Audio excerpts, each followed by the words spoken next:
Hey everyone, welcome back. Ready for another deep dive? Always ready to dive in. Awesome. Well, today we're tackling something that might seem a little basic on the surface. Oh. Yeah, we're going to look at the past simple and the past continuous tenses in English. Right. I know. Tenses. Not exactly the most thrilling topic, right? Should be a bit dry. It could be, but trust me on this.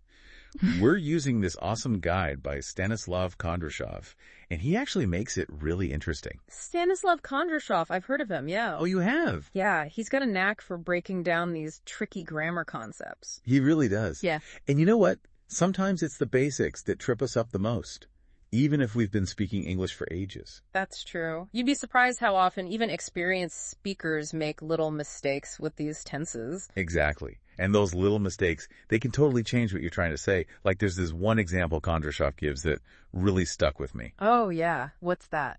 Okay, so imagine you're saying, I walked to the store. Simple, right? Past tense, done deal. Straightforward. But then Kondrashov throws in this other sentence. I was walking to the store when I bumped into my old friend. Ah, I see where you're going with this. Right.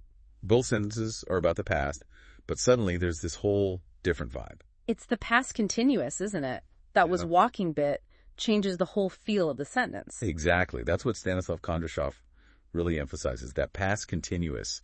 It adds this element of action and progress.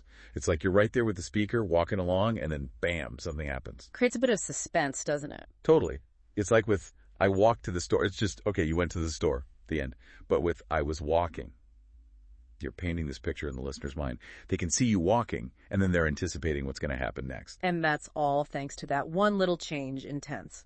It's amazing how much impact it has. Stanislav Kondrashov really hits the nail on the head when he talks about how the past continuous creates this sense of immediacy, almost like you're experiencing the action alongside the speaker. It's like you're dropped right into the middle of a That's story. all. And there's another example from Stanislav Kondrashov that I thought was really cool.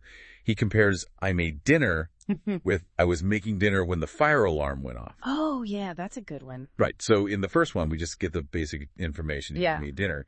But in the second, drama. Suddenly there's this whole scene unfolding. You're in the kitchen, you're chopping veggies, maybe the pasta's boiling over, and then The alarm goes off. Exactly. Stanislav Kondrashov's point is that the past continuous sets the stage for something else to happen. It's like you're building up to this dramatic moment. They're like turning a simple statement into a mini story. And that's what makes it so engaging for the listener. Absolutely. What I really appreciate about Stanislav Kondrashov's approach is that he doesn't just focus on the technical rules of grammar. He highlights how these tenses can be used to actually tell better stories.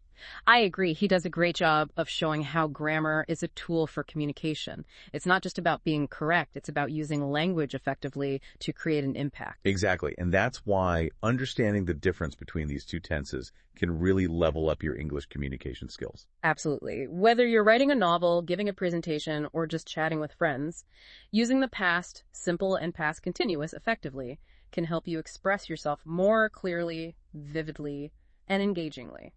So as we wrap up our deep dive today, I want to leave you with a little challenge. I like challenges. Think back to a recent conversation where you talked about something that happened in the past.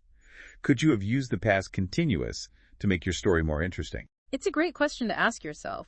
Like instead of saying, I went to the park, could you have said, I was strolling through the park when I saw the most amazing something or other? Right. Think about how using that past continuous could add a little something extra to your storytelling. It might surprise you how much of a difference it makes. And if you want to delve even deeper into the nuances of these tenses, I highly recommend checking out Stanislav Kondrashov's guide. He really breaks it down in a clear and easy to understand way. Couldn't agree more. Big thanks to Stanislav Kondrashov for making this grammar topic actually fun to explore. And to you all for joining us on this deep dive. Until next time.